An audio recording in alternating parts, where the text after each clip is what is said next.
গল্পে গল্পে শিক্ষা।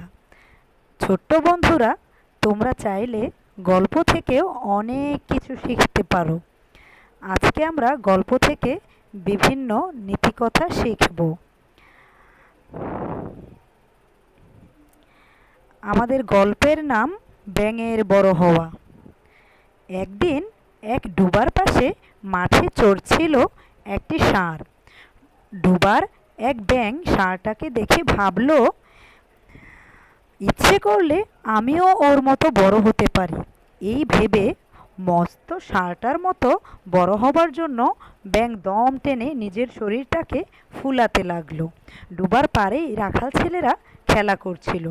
ব্যাঙের শরীর যখন ফুলে খানিকটা বড় হয়েছে, সে তখন ছেলেদের ডেকে বলল, উহে ছেলেরা, এদিকে একবার তাকিয়ে দেখো তো, ষাঁড়টা কি আমার চেয়েও বড়। ব্যাঙের কথা শুনে রাখাল ছেলেরা হাসতে শুরু করলো। একজন বলল, কোথায় তুমি আর কোথায় ষাঁড়? তুমি কখনো ষাঁড়ের মতো বড় হতে পারবে না। শুনে ব্যাঙ গেল চটে। সে আরও বেশি দম টেনে শরীর ফুলাবার চেষ্টা করতে লাগলো।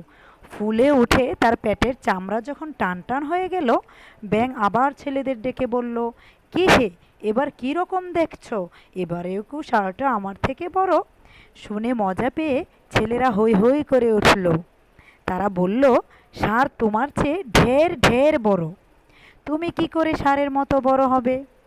শুনে ব্যাঙের রাগ আরও বেড়ে গেল। ছেলেরা এখনো ষাঁড়টাকেই বড় বলছে। সে ছেলেদের ডেকে বলল, তবে এবার দেখো, বলে দম টেনে পেটটাকে যতখানি ফুলানো সম্ভব তার চাইতেও বেশি ফুলাতে গেল। অমনি পটাং করে পেট গেল ফেটে। সঙ্গে সঙ্গে অক্কা পেল ব্যাঙ। এ থেকে আমরা যে নীতিকথাটি শিখলাম সেটা হচ্ছে,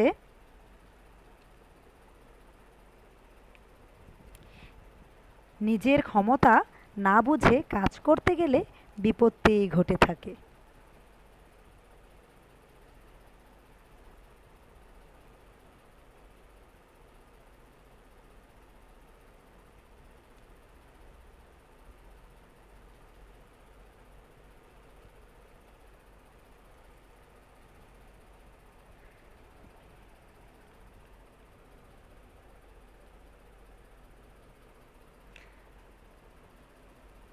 ছোট্ট বন্ধুরা, আমাকে জানাবে এই গল্পটা কেমন হয়েছে।